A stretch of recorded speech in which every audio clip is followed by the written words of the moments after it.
You see people crumble under pressure. We don't talk about handling pressure. You see the nerves get to people and they drop out. We don't talk about handling the nerves.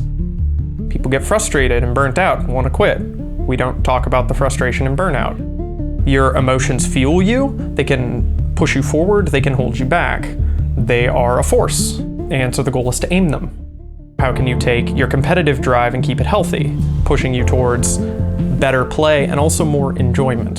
How can you use your competitive drive to make you excited to go to tournaments rather than get that acid feeling in your stomach where you completely dread showing up to bracket that day? And when you sit down, you wish you were anywhere else. How do you turn those sorts of emotions into something healthy and positive? And since I've always been someone who has serious emotional issues, I wanted to write about it and figure it out, and then if I had useful knowledge, to share it with people who felt like me.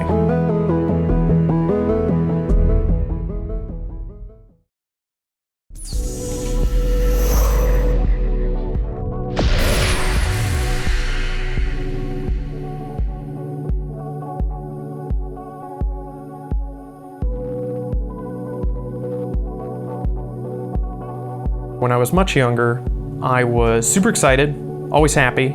I was very competitive. If I lost, I'd get frustrated, and then I'd jump right back in. I didn't have these rage outbursts. I began having suicidal thoughts as young as 11, with almost no stimulus. I didn't have problems with bullies, happy family, you know, for the most part.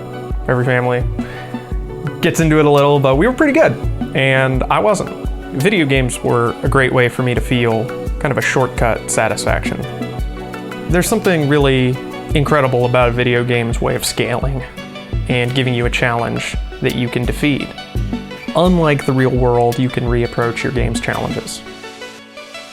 Boss beats you, run it back. Boss beats you, run it back. 2 in the morning, don't care, run it back. And when you finally triumph, you go, I did that. And because that's where I got that positive feeling that I couldn't really find anywhere else, I cared a lot about games.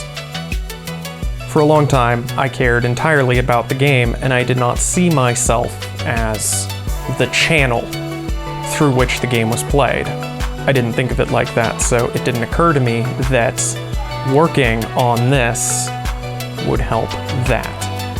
And it finally hit me when my controller hit the wall. In 2009, Silent Spectre match. God! And I think Jeff won. In school, we give you a lesson, then we give you a test. In games, you get a lesson and a test, and then you can retake the test. In life, you get the test, then the lesson. Alright, Jeff.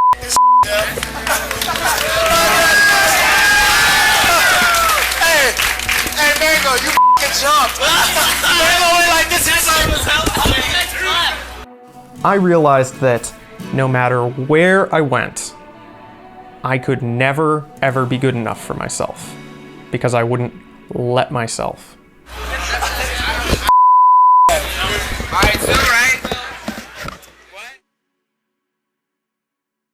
Anyway, and kills none anyway. Okay, and now Wobbles again is a little bit down. This is looking really even. Yeah, this is. Oh, a beautiful forward air. That satisfaction that I was talking about earlier, Melee has it in droves if you are competent. Playing that game well is the single best feeling. Period. When you're competing, it lights you up.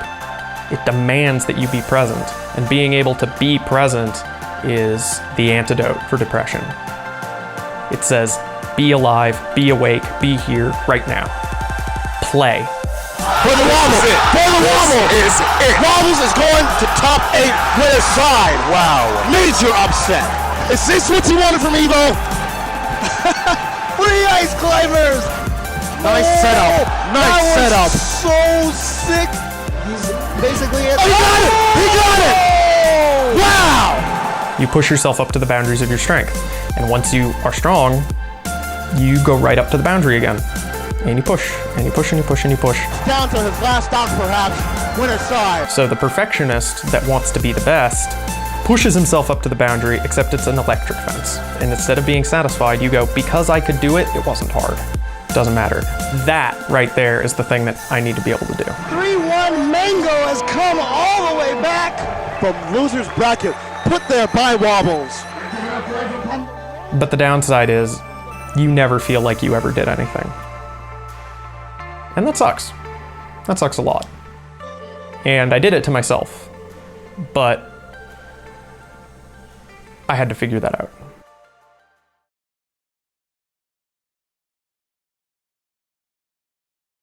I noticed on your badge it says spectator. Are you not playing this weekend?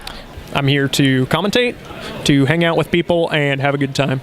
Now, that's one thing that a lot of people, I guess, are a bit confused on, because I know you said that you wanted to be a bit more of a commentator, but you still have been playing, especially after that performance at Battle of Five Guides. I'm sure people want to know what's going on in that head of yours. Competing is stressful. Like, I get on edge for about the week before a tournament, and I don't actually relax until the tournament's over.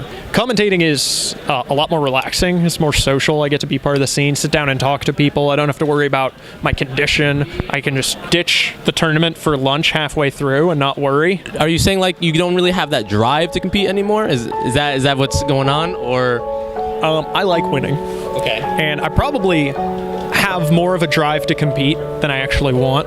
Fallon yeah. With Sopo. Fallon has had some unfortunate little moments against these lesser characters. And right now, Wobbles is it's gonna be God. it! Back air with a crazy hit stun. Again, we're gonna see if Zelda can make it back, but no! That time he holds the ledge. Back air is such incredible knockback. Yeah, wow. It's real stressful. I can't resist it. I just get pulled in. So when I'm at a tournament, I want to go in as hard as I can. I want to focus 100%. I want to do my best. I hate splitting my attention. I just want to do 100%. So if I'm playing, I want to play. If I'm commentating, I want to commentate. Oh my God! Randall. Wow, Nimbus. This guy Wobbles is definitely Goku right now. He's looking like Goku. He says, girl, I'm Goku. So I do think about how to get better. I do practice on my own and try and work on tech and things like that, but sometimes I compete to remind people who I am. Just can't get away. He cannot get away. Incredible regrab. You can't escape! You can't escape! You can't! You don't shoot at Destruction! Just don't forget, I'm still here. I know a thing or two, Wow! 3 stars, and I know Jason's gonna be mad about the noise. Hope for me to go to Summit. When you ask which ice climber won, you'll know who done it.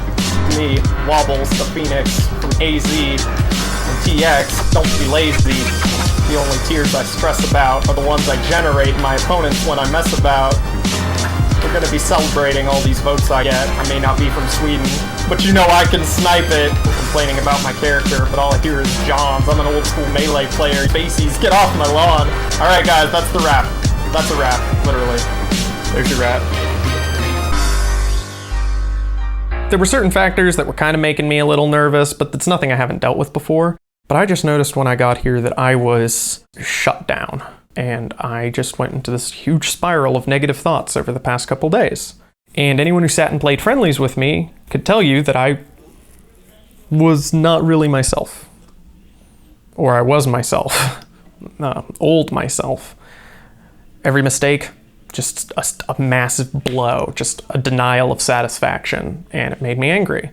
And so if I made several mistakes in a row, I would quit the match and set my controller down. I was doing a pretty good job of hanging in there. Because, and this is important, I was paying attention to it. We were talking, he's like, I keep messing up these tech skills, and I feel like I'm in a funk, and that was leading up the whole first day and the whole second day. And when I got into that crew battle, I thought, Hungrybox got his 5, Esam took 3 off Armada. Oh! Can I just say, I take it all back? That's a stock. He just 0 to death. And he left Shroomed with 3, which is massive for me as an Ices. And I just wasn't playing that good. I was playing all right, and I had a huge matchup advantage, so we were still in there. But I was just making mistake after mistake, flub after flub. And then I started getting into that ice game, and I lost my Nana, but it was still at a doable percent. I was like, okay, this is fine. This is fine. He got me to roll into an up smash. Didn't kill me, but I was like, okay, I'm gonna look for that. And then he got me to roll again. And he got me to roll again. And the entire time I was like, what are you doing? Stop rolling. It seemed like I'd completely lost control of my hands, my decisions. And then I lost control of this because I had stopped focusing on this. That's it. I threw the controller. The German pop. And then when I saw that, I just thought, I am a disgrace. How do you lose control like that? I was disappointed in my play, and I was disappointed in me for throwing the controller. I haven't done that in forever. I have gently discarded my controller, where I've been really mad at it, and to keep from doing anything to it, I go, I just toss it. This is the first time I gave an all-out throw. Wobbles did a little classic, yeah. He's anger in his feelings. Did I? Yeah, Arizona anger. Did he slam the door? He brought it back. Flashback. The A's And I anger. guess I won. Yeah. I was utterly ashamed of myself. And so I punched that wall, not wanting to hurt the wall. I wanted to hurt myself. I watched Oh, it. wow. Oh, that's not cool, actually. Ooh. It's just a game. It's just one stock of a crew battle. It's not like you... Is your hand okay? And I walked off, I put my head down in the corner, and I didn't even know whether we won or lost. I didn't care. Well, I cared because I wanted them to win, because I felt like I had to do my crew good, because they had carried me there. But I felt like I didn't earn it. I didn't even want my money. I wanted them to take my money. I didn't want to play. I wanted to drop out of singles. I wanted to go home. I didn't want to be there. And that sucked. Because the part that made me throw the controller was the play. Then the part that made me punch the wall was throwing the controller. That moment, I feel like he just let it all out. Because then third day, he was feeling way better. See that van full of ridiculously good players, and like, if anything happens to that van, Melee dies today. And you might win Summit. I won't have to play. I wasn't angry anymore. And I received an unreal amount of support from everyone in the house. It was like, are you okay? Not like, are you okay? Okay, good, calm down, you're making us uncomfortable, but like, no, please be well. We want you to be well. And that's actually kind of new for me. People don't normally approach you when you're that salty. But people were approaching me. And if it hadn't been for all the people who sent me here with votes and money, for Panda, for the people in the house who wanted to see me and play me, for Axe, who I was teaming with, for the people on my crew that I didn't want to let down, I would have just forfeit. ESAM, MVD, Plup, they sit and talk with me to cheer me up. That means a lot. Being in Panda has been fantastic. Getting to commentate, getting to play. It helps that Samurai Panda's a doctor. And David's been a longtime competitive gamer as well. He's also very understanding about what it's like to be a competitor with high expectations of yourself, to want to win, to fail, to be in a bad mood on the day of a bad tourney when everything seems to be going wrong and then you just pop. They help me keep my focus on that place. It's gotten better. And I think most people can make it better. If you get good at the game, then you're good at the game. And you might transfer that a bit, it might back propagate into you and you might bring it with you. If you work on yourself, then that improvement goes everywhere with you. If you become more focused, you can focus on everything you do more. If you become better at handling your emotion, you can handle your emotion in every circumstance.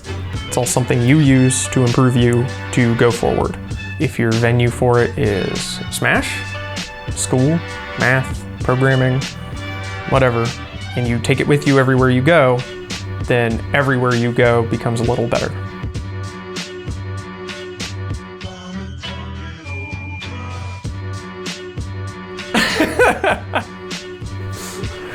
I am really glad that everyone here has been super nice about it.